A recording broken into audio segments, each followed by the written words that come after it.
Vážené dámy, vážení páni, dovolte, aby som vás privítal pri príležitosti podpisovania richtárskej prísahy kandidátov strany Sieť na primátorov a starostov z regiónu Turiec a Liptov. V prvom rade chcem privítať predsedu strany Sieť Radoslava Procházku a prvého podpredsedu a primátora mesta Martin Andreja Hrnčiara. Dobrý deň. Na úvod by som teda odozdal slovo pánovi Radoslavovi Procházkovi, aby povedal, čo je zmyslom richtárskej prísahy našich kandidátov. Ďakujem veľmi pekne. Ja tak veľmi neformálne, lebo to beriem tak, že sme tu v zásade medzi svojimi. Vážim si, že sa môžeme dnes takto zúčastniť na tomto spoločnom podujatí. Neberiem to vôbec ako samozrejmosť, naopak. Je pre mňa cťou a som rád, že sme sa tu mohli zísť pri tejto príležitosti. Richtárska prísaha sa v istom zmysle stala jednou z tém komunálnej kampane, pretože tomu nasvedčuje viacero vecí. Jednak je tu zrejmý dopyt po tom, čo je základným obsahom dokumentu, a to je ponuka poctivej a odbornej služby. Tie osobné, všeobecné záväzky to dokumentujú najlepšie, súvisia so starostlivým nakladaním s verejnými zdrojmi, súvisia s potrebou obsadzovať vedúce miesta na mestskom úrade a v mestských organizáciách na základe odborných predpokladov a aj s našim dlhodobým princípom jeden plat z verejných zdrojov.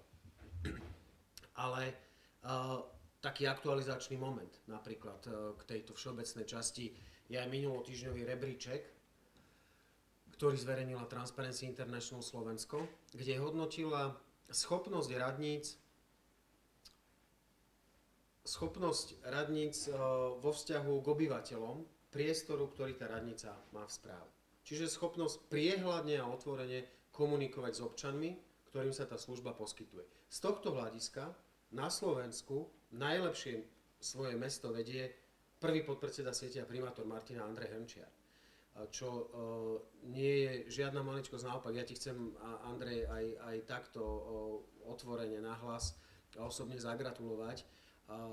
Veľmi si vážim a veľmi ma teší tento výsledok, pretože je za ním veľké množstvo kvalitnej roboty, ktorá nie je vždy na prvý pohľad vďačná, ale treba ju urobiť a ten výsledok sa napokon, aj keď to je často spletité, dostaví. Na druhom mieste je Prievidza, ktorú vedie podpredsednička siete Katka Macháčková.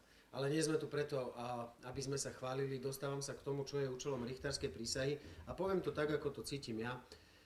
Dnes sme sa zišli preto, aby ste vy povedali ľuďom, čo pre nich chcete v tom úrade urobiť. Preto sme tu. Pretože naša služba nemá byť frázou, sloganom, toto nie je PR podujatie pre kamery, toto je aj slávnostné, ale aj pracovné podujatie, kde ľudia, od ktorých si vy budete pýtať poverenie do verejnej komunálnej služby, potrebujú vedieť, aký obsah tá služba má mať, čo pre nich chcete urobiť. A v richtárskej prísahe im to nielen poviete, ale sa k tomu aj slávnostným spôsobom zaviažete. Preto hovorím, že si veľmi vážim, že ste tu a že ste sa odhodlali takýto verejný a silný záväzok na svoje plecia prijať. Skladali sme teraz cez víkend, piatok, sobota, nedeľa, richtárske prísahy na východnom Slovensku. A zaujala ma jedna vec a som zvedavý, ako to bude vo vzťahu k Turcu a k Liptovu. Na východnom Slovensku, najmä v menších obciach, chýba základná infraštruktúra. Tie hlavné záväzky a tie hlavné potreby, na ktoré starostovia alebo nádejní starostovia reagujú, súvisia s potrebou vybudovať v obci kanalizáciu alebo vodovod. Prípadne v mnohých obciach chýba na cintoríne vodný zdroj. Často znelo také, že mladí ľudia, keď sa chcú niekde u nás v dedine zabaviť, tak sa musia stretnúť na autobusovej zástavke. Tam je lavička, tam je ich klub. To sa v novembri, v decembri, vo februári ťažko robí. A mne sa zdá veľmi, veľmi nezdravé, aby tie regionálne rozdiely boli na takejto úrovni. Že na jednej strane máme hlavné mesto, ktoré je v top 5 najbohatších regiónov Európskej únie. Bratislava a jej okolie patrí medzi 5 najbohatších regiónov v celej Európskej únii, vrátane, ja neviem, Berlína, Londýna a takýchto miest. A potom máme niekoľko 100 kilometrov od hlavného mesta regióny, kde nemajú kanalizáciu. V roku 2014 v členskom štáte Európskej únie potrebujeme tie regionálne rozdiely zmierňovať, preto aj sieť stavia na praktickej komunálnej skúsenosti ľudí, ako je Andrej Hrnčiar, ktorý samozrejme ju má už aj z celoštátnej politiky, ale práve tu ako dobrý, poctivý a veľmi šikovný richtár sa presadil aj s projektom Transparentné mesto s výsledkami, o ktorých som hovoril pred krátkym časom. Ale nejde len o mesto Martin, ide aj o Liptov a Turiec ako také. A chcem povedať za sieť a za jej vedenie, že si veľmi želám, aby ste všetci uspeli. A myslím si, že máte všetci preto osobné, odborné predpoklady a my urobíme všetko preto, aby ste úspešní boli. Vy musíte zvážiť, čo považujete za vhodné a prospešné, aby sme pre vás urobili, ale čokoľvek to bude, tak z našej strany bude plnohodnotná podpora, pretože opäť nejde len o to, aby ste sa dostali do toho úradu, ale aby sa vám podarilo aspoň časť tých vecí, ku ktorým sa zaväzujete, naozaj urobiť a preto aj z našej strany tá pomoc a podpora musí byť aj v čase po, dúfam, že úspešných voľbách. Nejdem to ďalej zdržovať, poprosím pána primátora Hrnčiara, aby predniesol vlastnú richtárskú prísahu ako prirodzený líder siete v tomto regióne, samozrejme s podporou predsedu miestneho centra pre Turiec pána Žiga a potom by som chcel poprosiť aj našich starostovských kandidátov, aby predniesli tie svoje programové záväzky, ktoré sa týkajú konkrétneho obsahu služby, o ktorú sa budú 15. novembra uchádzať. Ďakujem, nech sa páči. Ďakujem. Takže, richtárska prísaha, preambula. Vychádzajúc z presvedčenia, že dobré mesto má slúžiť ľuďom, ktorí v ňom žijú, že jeho správca nesmie podliehať straníckym ani iným príkazom a že jediným zákazníkom dobrého richtára sú obyvatelia mesta, ktoré dostal do správy, vo vernosti štúrovskému étosu verejnej služby ako nástroju hospodárskeho, kultúrneho a duchovného rozvoja a v odhodlaní zodpovedať sa z výkonu svojho poverenia iba tým, od ktorých ho dostanem, sľubujem, že osobné záväzky. So zdrojmi mesta budem nakladať s obozretnosťou starostlivého hospodára a v priebehu svojho funkčného obdobia znížim jeho dlhovú záťaž. Ak to však mesto bude naozaj potrebovať, požičiam si, a to výlučne na zásadné investície, preukázateľne zveľaďujúce majetok mesta a bezprostredne slúžiace potrebám jeho obyvateľov. Do funkcií na mestskom úrade a do vedúcich funkcií v mestských organizáciách budem v priebehu svojho funkčného obdobia príjmať ľudí výlučne na základe ich odborných predpokladov. Nepríjmem do nich nikoho zo svojich najbližších príbuzných, manželku, deti, rodičov či súrodencov. Ak mi občania v budúcnosti dajú aj iné poverenie, zaväzujem sa, že budem z verejných zdrojov vždy poberať len jediný plat. Programové záväzky. Budem sa snažiť presadiť, aby výsledok z novembrového miestneho referenda o investičných akciách bol pre mestské zastupiteľstvo zaväzujúci. Budeme pokračovať v rekonštrukciách miestnych komunikácií a výstavbe nových parkovacích miest vo všetkých mestských častiach. Po tretie, budeme budovať nové cyklotrasy a s cyklotrasou spojíme Martin s priemyselnou zónou v Sučanoch. Taktiež cyklotrasou prepojíme Martin s Priekopou a Vrútkami. Nábrežie rieky Turiec premeníme na oddychovú zónu s cestou pre Korčuliarov. Ja som to podpísal na centrále v Bratislave. Ďakujem pekne. Prvá richtárska prísaha pána primátora Hrnčiara. A ja postupne teda, tak môžem volať kandidátov na starostov z Turca. Ako prvú poprosím dámu, kandidátku na starostku Jazernice Luciu Benčatovú. Nech sa páči, ak by ste podpísali. Dobrý deň, Dobrý deň. Netreba čítať. No tie programové záväzky, keby ste nám mohli povedať, aby sme aj sa niečo naučili. Programové, no. Tak ja to prečítam. Zriadiť miesto a vytvoriť systém na pravidelné stretávanie sa ľudí s poslancami, vytvoriť aspoň 2 komisie. Druhé, inštalovaním merača rýchlosti spomaliť rýchlosť vozidel v obci. A tretie, revitalizovať jazierko. To je naša chránená oblasť a okolie, opraviť chodník, premiestniť smetisko a kompostovisko, informačné tabule, molo a podobne. Držím palce. Ďakujem. Ďakujeme. Nech sa páči, toto. To je vaša. Poprosím kandidáta na starostu obce Sklabiňa, pána Juliusa Ondreja.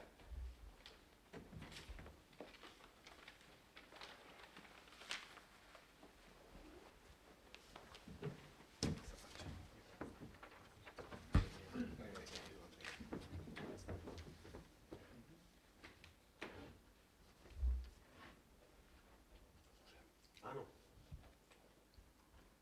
Som kandidátom na starostu v obci Sklabiňa. Považujem to za výzvu a príležitosť. Považujem to za niečo podstatné, aby obecný úrad, obec, starosta a poslanci boli čo najbližšie k občanovi. A veľmi sa mi páči inšpirácia, aby samospráva bola otvorená, prehľadná, transparentná a účelová, aby obec, obecný úrad, starosta a poslanci tvorili tím pre občanov, aby to bol servis pre kvalitný život.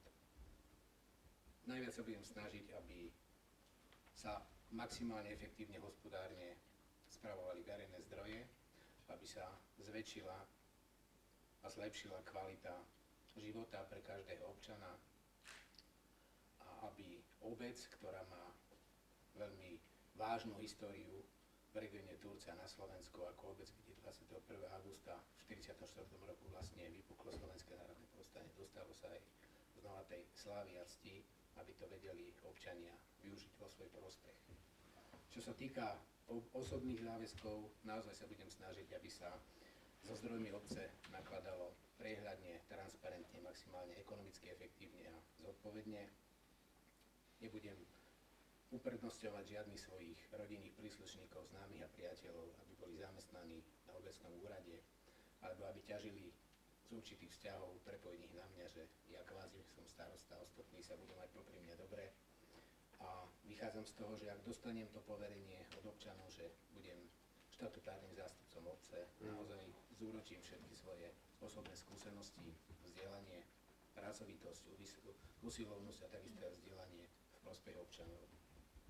Čo sa týka tých programových záväzkov, obec naozaj potrebuje skvalitniť svoj život, to znamená dostávať kanalizáciu, cesty, chodníky a hlavne zabezpečiť jej nárast do počtu obyvateľov, aby obec mohla efektívne žiť, aby neprišla o školu, škôlku a ostatné veci. Budeme držať palce. Ďakujem pekne. Ďakujeme. Všetko dobré. Jasné. Ako ďalšieho dovolte, aby som pozval na pódium k nám kandidáta na starostu obce Sklené, Tibora Ríšiana. Nech sa páči. Ďakujem. Takže môjim programovým záväzkom, taký rečník pani zakoktan, dúfam, vybávanie všetkých verejných zákazok, zákazek, materiál aj služby pomocou výberového konania nad rámec zákona. Oznámy budú vlastne viesené na obecnej tabuli obce, internetovej stránke obce, inovovanej. Návrh rozpočtu, zákazky vysokého finančného hodnotu, respektíve dlhodobého charakteru by sa robili pomocou tzv. Obecného referenda. Išlo vlastne o veľké tlače, kde by sa mohli vyjadriť všetci občania podpisom pre konkrétny návrh. Tlačuje bolo v lehote na obecnom úrade maximálne 1 mesiac. Každý druhý piatok by som zverejnil svoj program na 2 týždne dopredu, aby vedeli občania, kedy majú zastihnúť, kde vlastne čo vybavuje. Hodnotiaca správa by sa dala na obecnú tabuľu a internetovú stránku obce. Uvedlo by sa v nej, čo sa všetko podarilo vybaviť, čo sa plánuje, čo je rozpracované. A posledným cieľom takým konkrétnym tejto prístavy bolo nadviazať kontakt s obcov Rástočná, kde by sa vlastne spravila cesta mikroregión na žiadosť o spriaznené cesty na Rematu, vlastne tam kursov do 2 km, kde by dal sa spriazniť Žilinský kraj s Trenčianskym krajom. Výborné. Držať palce. Ďakujem.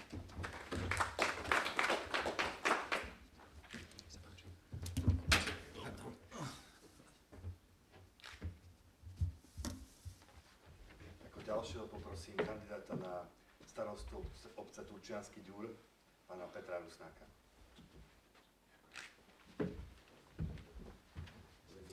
Dobrý deň. Sme malá obec na konci okresu, máme do 200 obyvateľov. Chceme u nás nastoliť zmenu po 24 rokoch a medzi tie programové záväzky dávam, že nebudem zvyšovať úväzok a plat starostu, nech neprilepšujem sebe na úkor obecných financií. Keďže sme malá obec, úväzok starostu je čiastočný, nie je to celý úväzok. Ešte stále uvažujeme s občanmi o tom, že by sa dokonca znížil, aby ostalo viac financií pre obec. Ďalším záväzkom je prejednať s políciou alebo príslušnými kompetentnými orgánmi zníženie rýchlosti na štátnej ceste 519 v úseku medzi kláštorom pod Znievom a našou dedinou, ktorý supluje vlastne chodník našich občanov na železničnú stanicu a dochádza tam k častým stretom a zatiaľ to nikto nebol schopný riešiť. No a keďže u nás v poslednom čase všetko zakápalo, pričiním sa o znovu uživenie obecných tradícií a kultúrneho života v obci v spolupráci s miestnym dobrovoľným hasičským zborom. Jedná sa o oslavy detí, rodín, Mikuláš, vianočná besiedka, fašianky a podobné obecné príležitosti. To sú dôležité veci. Dúfam, že to ide. Dúfam. Ďakujem.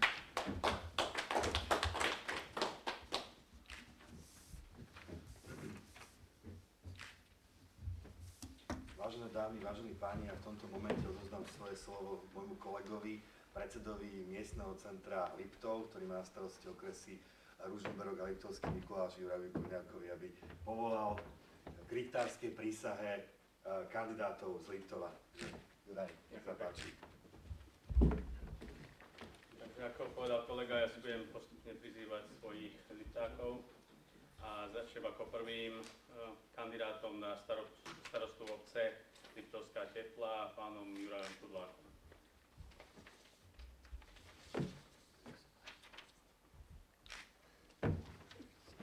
Dobrý deň, vítajte. Prezident Prochádzka, ďakujem za dôveru. Teším, že ste tu. Tak ako povedal kolega, volám sa Kudlák Juraj, som kandidátom na starostu obce Liptovská Teplá. Priznám sa, že do volieb som išiel z toho dôvodu, lebo ma motivovali najmä prezidentské voľby, prezidentská kampaň a najmä tá najťažšia cesta, ktorú si zvolil Rado, keď to môžem takto familiárne povedať.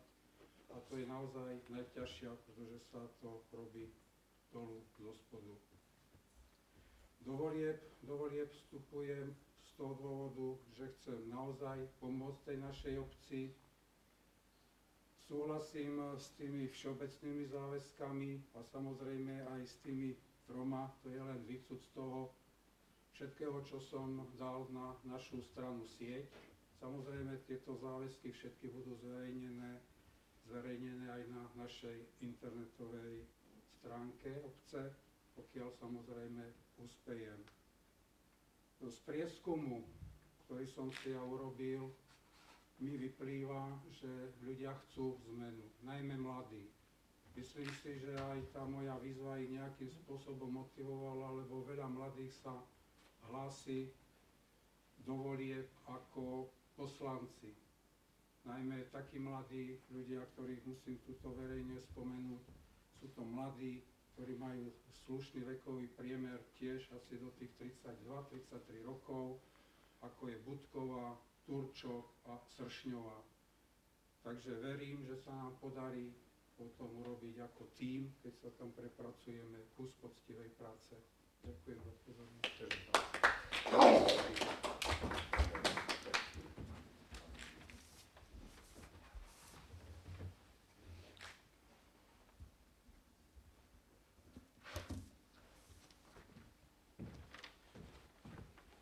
Ako ďalšieho pozývam podpisu richtárskej prísahy kandidáta na starostu obce Lisková Juraja Hrnčiara.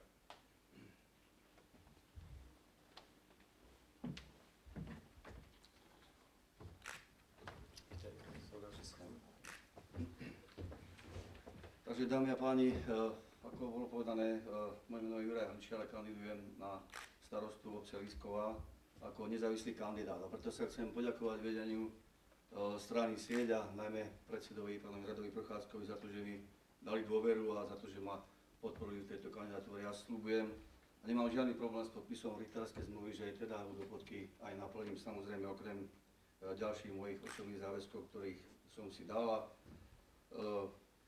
Medzi tie také tri tézy, ktoré vám tu poviem, je najmä, že urobím všetko pre zlepšenie životného prostredia v našej obci a budem vyvíjať tlak na vedenie Mondy SCP na elimináciu nepriaznivých dôsledkov výroby, najmä na zníženie hladiny hluku a zápachu, ktorý sa šíri z tejto fabriky. Alebo obec Lisková sa nachádza v podstate 4 km od Ružomberka, ale vlastne ako končí závod Mondy, tak začína naša obec. Takže naša obec je najviac postihnutá týmito dôsledkami. Ďalej, takou mojou osobnou tézou je, že sa zasadím vlastne, aby sa obci Lisková prinavrátil status lídra kultúry dolného časti Liptova. Obce Liptovské Sliače a Lisková bývali v 70. a 80. rokoch, ako som povedal, lídrom kultúry centra dolného Liptova. Takže aby sme toto mohli splniť, je treba, aby prebehla rekonštrukcia kultúrneho domu v Liskovej, ktorý je momentálne v dezolátnom stave a je zavretý. No a ďalej budem hľadať ďalšie možnosti financovania obce s využitím eurofondov a finančných prostriedkov z VUC. To sú všetko praktické veci. Ďakujem pekne. Ďalej by som poprosil kandidáta na starostu obce Liptovské Sliače Vladimíra Klačana.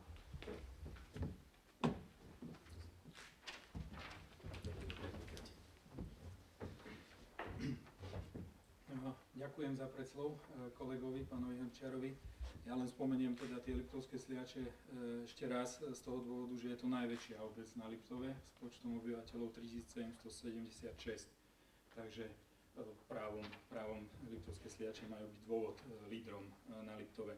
Čo sa týka mojich záväzkov osobných, tak ako bolo spomínané pánom Procházkom, tie rozdiely sú naozaj veľké na Slovensku. A ja poviem, že taká veľká dedina, ako sú Liptovské Sliače, buduje kanalizáciu len tento rok. Čiže k tomu sa viaže aj potom následne môj prvý bod, to je zabezpečím dotiahnutie kompletnej obnovy cestovných komunikácií, verejného osvetlenia a vybudovanie prepotrebných chodníkov po dostavbe kanalizácie, ktorá sa, som spomínal, práve buduje. Chcem zaviesť pravidelnú aktívnu komunikáciu, teda pravidelné verejné hovory s občanmi, žijúcimi a zložkami pracujúcimi v našej obci. No a tretí bod je, pravidelne sa budem starať o verejné priestranstvo a vybudujem viacero oddychových zón rovnomerne vo všetkých častiach našej obce.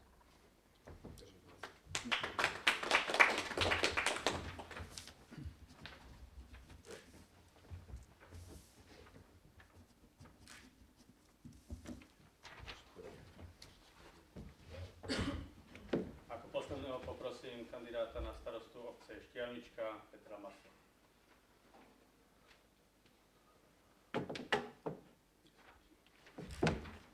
Dobrý deň.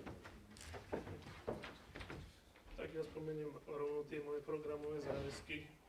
Chceli by sme dobudovať verejné osvetlenie v nových častiach obce. Spevnenie komunikácie na bezpečné parkovanie pred materskou školou, veľmi nebezpečné je to tam. A tiež vypracovanie projektovej dokumentácie na výstavbu chodníka v obci, lebo je tam veľký prejazd a tí peší chodci sú veľmi ohrození, tak že boli to.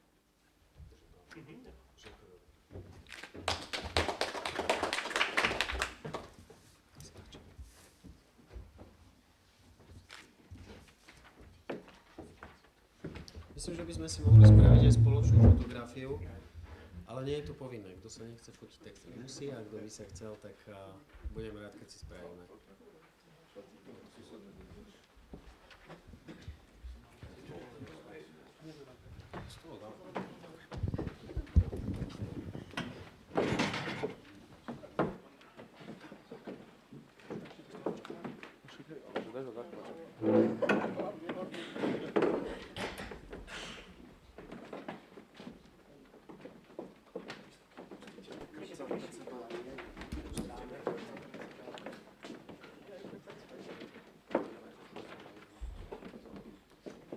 Nie, vôbec, požehnal medzi nami.